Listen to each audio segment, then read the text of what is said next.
luckily, it fell directly downward on the top. That's going to be underneath the top. Did you film that? Of course. And if you think that's not going to be the opening of this video...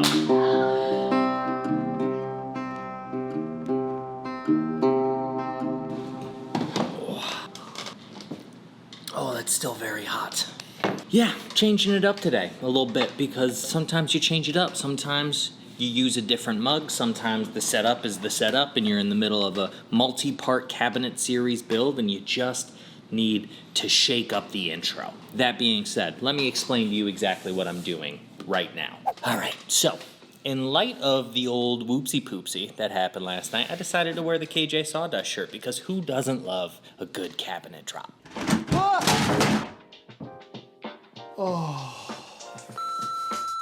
That boy, that sweet, sweet boy. The situation here is I've veneered all of these components already. If you haven't seen that video, you may want to go check that out, although this video is independent of that. Essentially, I've got a bunch of plywood pieces that are now veneered, and I need to start making a cabinet. So I need to start doing the joinery for said cabinet. I've got my rabbets cut, as you just saw. Now I'm going to add reinforcements to those rabbets using dominoes. You can use biscuits, you can use screws for all I care. It doesn't matter how you reinforce these joints. They just need something else to keep them from coming apart over time and use. That being said, I think I'm just gonna get busy putting this bloody thing together.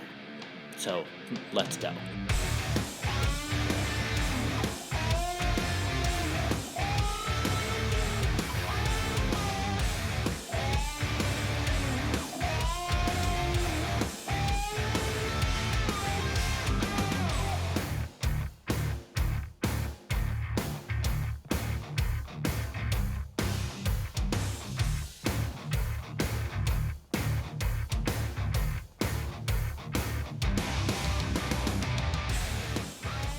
So with the rabbets cut, the dominoes inserted in the cabinet dry fit, let's turn our attention to the dividers, the uprights that are going to go inside this case. And the first question you might have is, Eric, why are you choosing a contrasting material to go inside the case? And that's a fair question. I'll be honest, I don't usually do that. And if I do, I don't usually pick a dark veneer because dark veneers in the interior of cabinets can make things feel like a black hole if they're not used very carefully.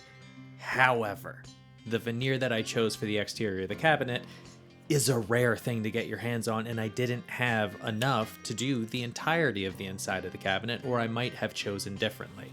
Might have. What I will say is, this veneer that I'm using, this Australian walnut, or as some folks have pointed out to me since my last video, that's just what we Westerners call Australian blackwood. This veneer is exceptional. It's really, really beautiful, and I think it balances out that kind of bright, golden, sandy, sunny Florida vibe of the Kalo birch and brings something of a weight to it, something of a formality to it that I think is really, really lovely. So I started stitching these veneers together to create what will be the dividers. These are the two vertical pieces that not only divide the cabinet into 3 sections, but also create some structural integrity for the top and bottom, because this cabinet is 48 inches long and only 3/4 of an inch thick. There could be some wobble or worse, some sag over time, so they are acting as structural supports for the case itself. Now, these components are getting edge banded with solid wood instead of wrapped with veneer like I did on the exterior of the cabinet. And the main reason for that really is so that I can retain the ability to shape them. These components are going to have an interior door in front of them, so one divider is going to be the hinged side and the other divider is going to act as the natural stop for that interior door. And without that solid wood edge banding, I really limit my ability to create any kind of pull or finger hole for folks to open and close that door without exposing the MDF underneath the veneer. Now that brings me to the next question, which is why am I using MDF on the interior of the cabinet when I used Baltic birch ply on the exterior? And that's a great question. I'll give you the fairest answer I can, which is it's just cheaper. It's like 1/3 of the price of Baltic birch, so it doesn't make cost-effective sense for me to use Baltic birch when I don't need to. And MDF is not better or worse, it's just different. It has different properties. So, for example, MDF can usually give you a smoother surface, which makes veneering with commercial veneers a little bit easier, a little bit safer. And I've already spent a lot of money on these commercial veneers, so I want the smoothest surface I can, but it doesn't take fasteners or joinery quite as well, which is why I used Baltic birch on the exterior of the cabinet. All right, let's pause. Well, let's pause the pause. And while we're in this state of deep pause limbo, let's talk about the sponsor of this week's video, ClickUp. Listen, I don't know about you, but I am a list guy. At this point, I know that I'm too chaotic to run my business without them. Literally every day I come in, I make a to-do list on that chalk. You can't see it's off. It's there, I promise. But the point is, I need to have that to stay focused and productive. The problem is, that chalkboard can't integrate into all of the digital spaces where my business exists. But ClickUp can. ClickUp is a free productivity tool that helps me manage all of my projects and daily tasks in one convenient, simple, and integrated workspace. Now, why does integration matter? It's an excellent question. I'm so glad you asked. Here are just some of the apps that I use on a daily basis. Dropbox, Slack, Google Drive, Google Calendar, Microsoft Teams, Gmail, and that's just a few of them. I have to go into each one of those apps to access information and cross-check to make sure that I'm not double booking myself, which I've never done. But with ClickUp, every one of those apps can easily integrate into my workspace, saving me time and the headache of accidentally double booking myself, which again, I cannot stress enough, I have never done. I definitely have done that multiple times. ClickUp also has hundreds of ready-to-use templates, so getting started is a breeze. And ClickUp can act as your second brain using AI to automate tasks like updates, analysis, and even email. So let ClickUp help you get more done than 99% of people. All right, let's unpause this. All right, so I was about to tell you guys how I locate my veneers as I'm pressing them, so let's dive back in. Because I'm laying up these veneers, I'm gluing them down, and there are a couple of things I want to point out. Often I get in the flow of doing a thing, and then I look back on the footage later, and I forget that I didn't actually tell you guys how I'm laying up these veneers. So here's what's happening. I've got this sheet of 4 veneers, and the question on hand might be, how do I make sure that my panel is actually located in the correct spot on my veneer when I glue it down? And that is an excellent question. First and foremost, I always use a reference edge and a center line. On my panel, I have just a pencil line that runs top to bottom, so that tells me exactly where the center of the panel is. And my book match has a center line, so I know exactly where that pencil line, where the center of that panel wants to fall on here. I also mark my veneers with pencil just so it's a little bit easier to identify where that center line actually is, because if your book match is really good, sometimes it can just disappear and it's hard to find. So I've got those two things located, and then I can drop it on the veneer, slide it into the bag, and I know everything's gonna be where it needs to be. Once I roll the glue out on the substrate and I drop it on these panels and slide it into the bag, those are the keys that I'm looking for. Center line, overhang, reference edge. If that is good, then everything else is gonna be good. So I just wanted to articulate that because I forget when I'm doing things. Now let's get back to doing things.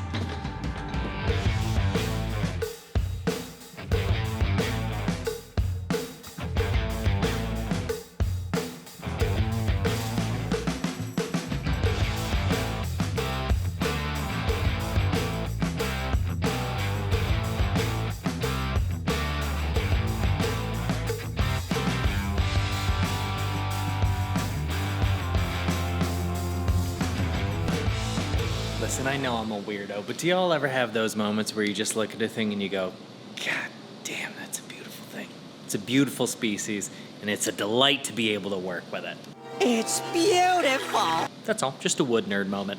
I'm gonna get back to work now. So, all the panels are finally pressed, everything's looking good. Now it's time to actually start the internal joinery. So I've got my dividers, which are gonna get dadoed into the top and bottom, and I've got my shelves down here at the bottom of the camera that are going to get dadoed into the dividers and the sidewalls. All of those I've decided are going to be full width dados, which I very rarely do because there's zero room for error. There's zero tolerance. In the moment that you make a mistake, there's going to show a gap. So that's less than ideal. Now, I ran a couple of samples just to see what the best technique was that I was going to get and to make sure that my measurements were going to be accurate. This one I did with my typical kind of just put a fence and run the router across. And what ended up happening is because the router was not locked in place, I goofed. Got a little sloppy there on the end, which if my piece being dadoed in has a shoulder, essentially creating a mini mortise and tenon, then that's okay. That's why I use that technique so often, because it doesn't matter, I can hide that. But given that this is going to be a full width dado, I can't have that. It has to be perfect. So I ran it again using a different technique, locking the router in place. That worked, it's okay, but the technique I'm gonna go with for this is actually using my track from my track saw to guide my router, because I have an attachment so that it can't move laterally. It can only move in the direction of the track. Now I understand not everybody has that luxury, and that's totally fine. You can create a dado fence that is locked to your specific router so that it can't move side to side as you're creating the dado. That's a perfectly normal thing. I've done that a million times, but I don't have to do that because I have the fence with the guide rail. So, you know, just don't judge me for using it. It's no different than making a homemade jig. It's just the thing that I happen to be using in this particular application. So that said, let's get some joinery done on this thing so we can actually get some eyeballs on what it's gonna look like.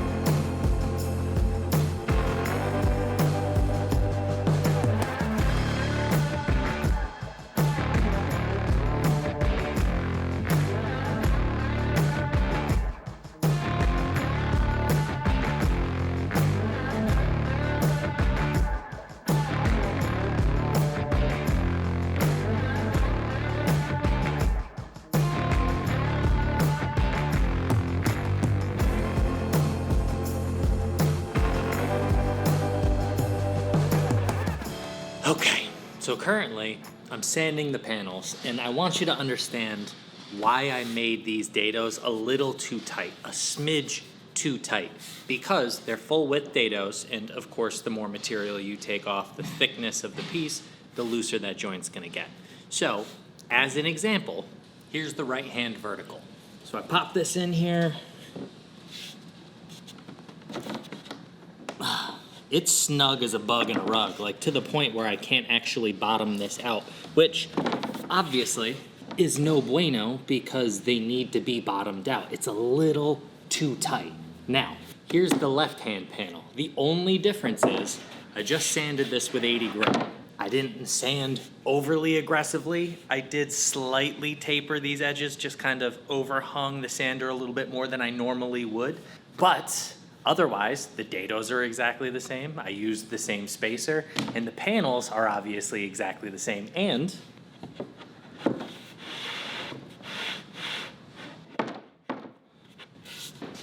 now, that's a perfect fit, because by the time I actually get glue in there, it's gonna swell the joint up, it's gonna be great, and I don't need it to be so tight that it's impossible to assemble. So that's great, but it is like, it's flirting with too loose. But that's exactly why I made the dados just too tight, because by the time you remove material, you're affecting the quality of the joint, the stiffness of the joint, I should say, the fit at a minimum. So, that being said, I'm gonna sand all of the other components to make sure that I can get a dry fit proper.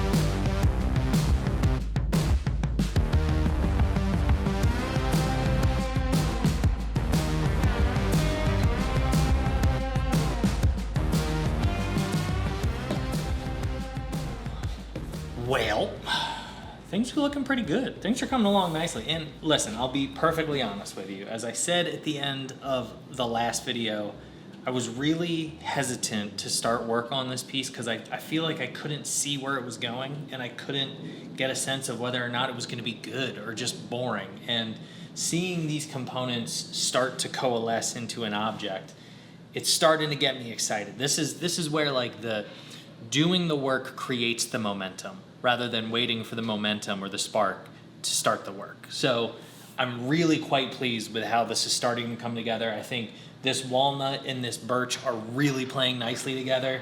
These patterns are beautiful, and I'm really interested to see if I can pull this curly maple into some other component and leave that edge exposed to just give it a little touch. Right now I like it. We'll see where it goes. But I think that's where I'm gonna leave it for right now. Truck coming. As I was saying, I think that's where I'm gonna leave it for right now. I can square up the ends of my dados, and I will do that, but I'm not gonna cut the relief on the front of my shelves or my uprights just yet. I wanna get the back rabbet cut, I want to get the back panel done and fitted, and I want to essentially get this carcass glued up before I make any decisions about where to cut that front piece yet. So, because it could be that you know that wall moves ever so slightly, and if it happens to move out and I end up with a gap at the shoulder, that's no bueno. So I think the shelves are going to remain uncut for. I'm not going to make a circumcision joke there. These shelves are going to remain uncut for the moment. The uprights I'll put the shoulder on, but that's all stuff that I will do in the next video because the cabinet is starting to look like a cabinet. So next steps, I'm going to stitch up a bunch of veneers for the back panel, and I'm going to start thinking about the doors, which I think may be the next video in and of itself. But we will get there when we get there. For now, friends, let's close this one out. So fixated on getting this thing done, I almost forgot. Cheers.